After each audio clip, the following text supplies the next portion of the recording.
Армысыз көрермен, эфирде Ақшам телеарнасының жаңалықтар топтамасы. Онымен таныстыратын мен Дәулет Сейтбеков. Андатпаға назар салыңыз.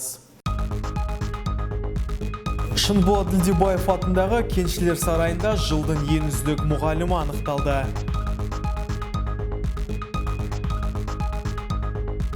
Әлеуметтік желі қызығушылық па, әлде тәуелділік пе? Сәтпаев қаласының коворкинг орталығында осы тақырып аясында кездесу ұйымдастырылды.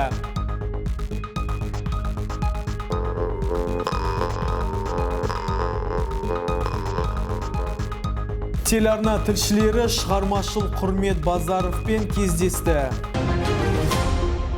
Бүгін Шынболат Ділдебаев атындағы Кеншілер сарайында дәстүрге айналған жыл мұғалімі байқауынан ақтық кезеңі болып өтті. Сайыстың мақсаты шаһарымызда білім беру саласының үздік маманын анықтау. Тақырыпты толығырақ әріптесім жалғастырады.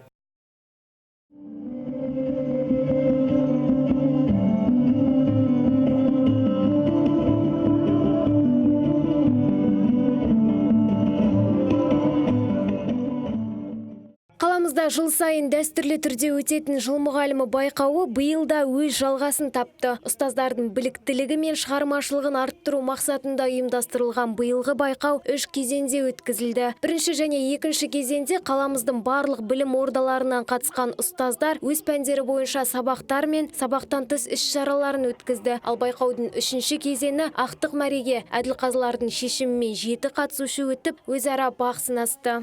Эльмиры Иосифовны. И для контроля за соблюдением регламента этапа конкурса хранитель времени Айжанова Салтанат Бишим. Ақтық сайыс педагогтың визиттік карточкасы шығармашылық байқауы, ашық микрофон, мұғалімнің демалыс күні үй тапсырмасы сынды 3 кезеңнен тұрды. Наш первый образ и Арай. Встречайте!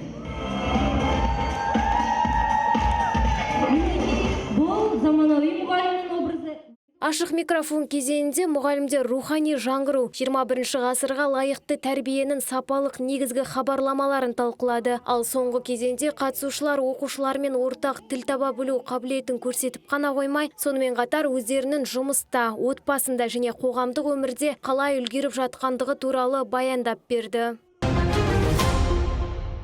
Сайыс барысында ұстаздар өздерінің нағыз шеберліктерін көрсетіп, жанкүйерлердің қошеметіне бөленді. Сәтпаев қаласы әкімінің орынбасары Айгүл Төлендина байқау финалистерін құттықтап, мұғалімдердің мұндай сайысқа қатысуының маңыздылығын атап өтті. Ұстаз әр оқушының шамшырағы, білім нәрін сеуіп, саналы азамат ретінде қалыптастыратын маман иесі. Бүгінгі ұстаздар арасындағы педагогикалық шеберліктерін сынау сайысы мұғалімдердің кәсіби деңгейін арттыруға көмектеседі. Бұған біз бүгін өз көзімізбен куә болдық. Құрметті ұстаздар, сіздерге жүректеріңіздің кеңдігі, шыдамдылықтарыңыз бен түсініктеріңіз және адалдықтарыңыз үшін алғыс айтқым келеді. Сіздерге шығармашылық табыс, жаңа жетістіктер мен табысты шәкірттер тілеймін. Қазылар алқасының бағалауының нәтижесі бойынша бірінші орын мен 60 мың теңге көлеміндегі сертификатты номер 19 лицей мектебінің бастауыш сынып мұғалімі Берікбол Найманов иеленді. Ал байқаудың гран-при иегері және 2019 жылдың үздік мұғалімі атағы Абай атындағы номер 4 мектеп лицейінің ағылшын тілі пәні мұғалімі Меруерт Әбішеваға берілді.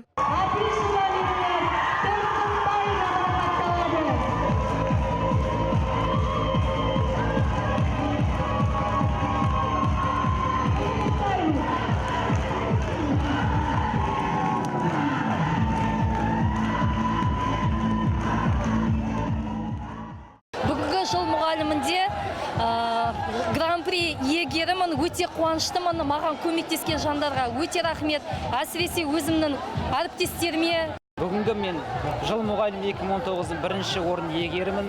Барлық өзімнің әріптес ұстаздарыма және қолдап келген ата-аналарға бәріне алғыс білдіремін.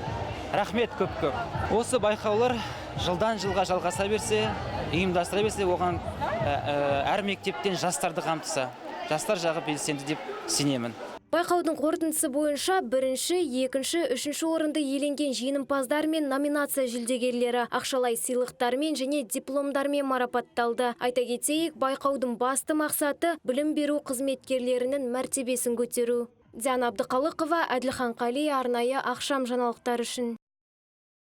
Қоғам өміріндегі әлеуметтік желілердің рөлі қандай? Сатпаев қаласының орталық кітапханасы жанындағы коворкинг орталығының қабырғасында әлеуметтік желінің адам психологиясына әсерін түсіндіру мақсатында тренинг өтті. Толығырақ әріптесін тарқатады. Заманауи адамның өмірін ғаламторсыз елестету қиындап бара жатқан секілді. Қазір ғаламторға үнілмейтін адам кемде кем. Соның ішінде әлеуметтік желі мен әуестенгендердің дәурені жүріп ақтыр.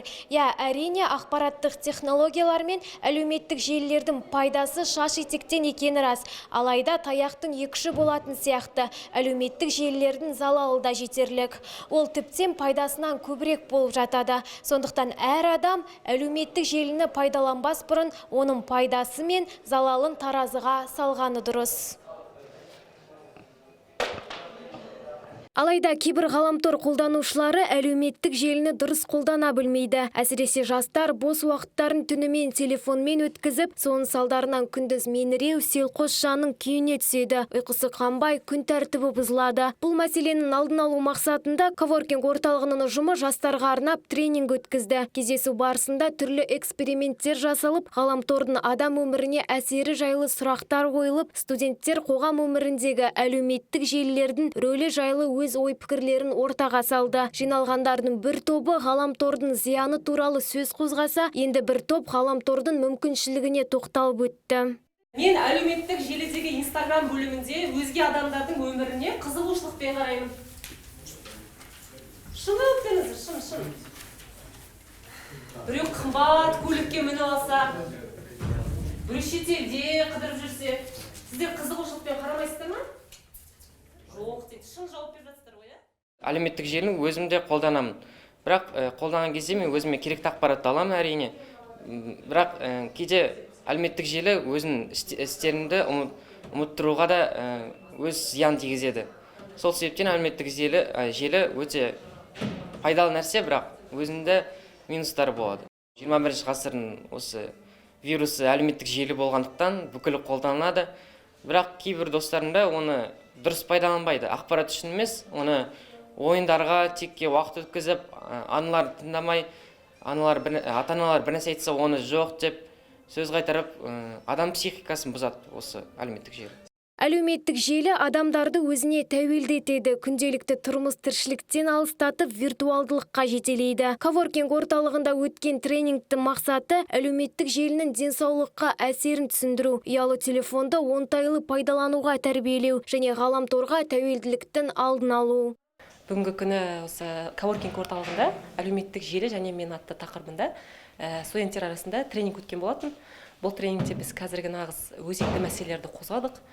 Ондағы әлеуметтік желінің пайдалы және кері тұстарын қарастырдық. Бүгінгі іс-шара өте жоғары дәрежеде болды деп ойлаймын, себебі студенттер өздерін белсенді жағынан көрсете білді. Алдағы уақытта бұл іс-шара өзінің әлі де жалғасын табады, себебі бұл жастарға нағыз керек тақырыптардың бірі деп ойлаймын. Қорыта келгенде пайдаланушының ерік-жігеріне келіп тірелетін құмарлықтың ғажабымен бірге зардабы да қатар жүреді. Сондықтан әлеуметтік желінің тек пайдалысын алып, зиянынан алыстап отырғанымыз абзал. Диана Абдықалықова, Еркебұлан Ержан, арнайы ақшам жаңалықтар үшін. Біздің қала өзінің шығармашылық адамдармен әйгілі. Ерекше хоббиі бар Құрмет Базаров та дәл осындай шығармашыл әрі талант иесі. Көне аспаптарды жинау және олар арқылы әуезді әндер шығару оның сүйікті ісі. Әрбір адамның өзіне ғана тән сүйіктісі болатындығы рас. Бірі белгілі кино жұлдыздардың суретін жинаса, енді бірі әншілердің дискісін іздеп жүріп сатып алады. Бұндай әуестік жерлесіміз Құрмет Базаровқа да тән екен. Себебі ол көне жәдігерлерді жинау, бабалардан қалған асыл мұраларды қастерлеу оның басты кредосына айналған. Және сол аспаптар арқылы әуезді әндерді орындап, құлақ құрышын қандырады.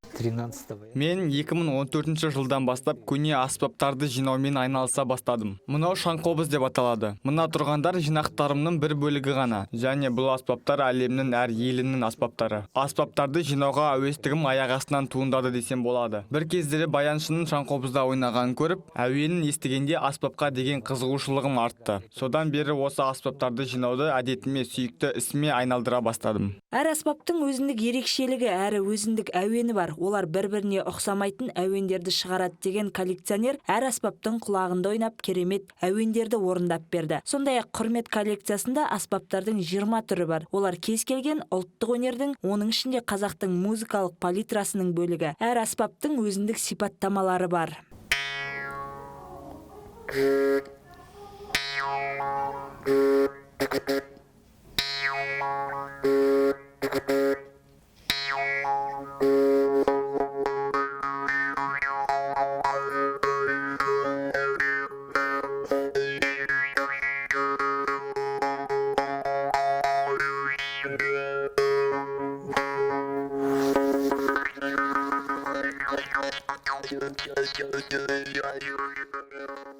Осындай кіп-кішкентай аспаптардың құлағында әуезді әндерді орындайтын Құрмет Базаров мамандығы бойынша кенші, алайда кен қазумен шектелмей, өзінің шығармашылығын, сүйікті ісін жан-жақты дамытып, түрлі байқауларда да қабілетін сынап жүр. Қалалық деңгейде өтетін мәдени іс-шаралардың белсендісі деп айтуға болады.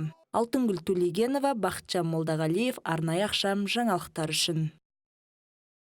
Жұмадағы келіп түскен ақпараттар легі осындай болды. Эфирде амандықта жүздескенше.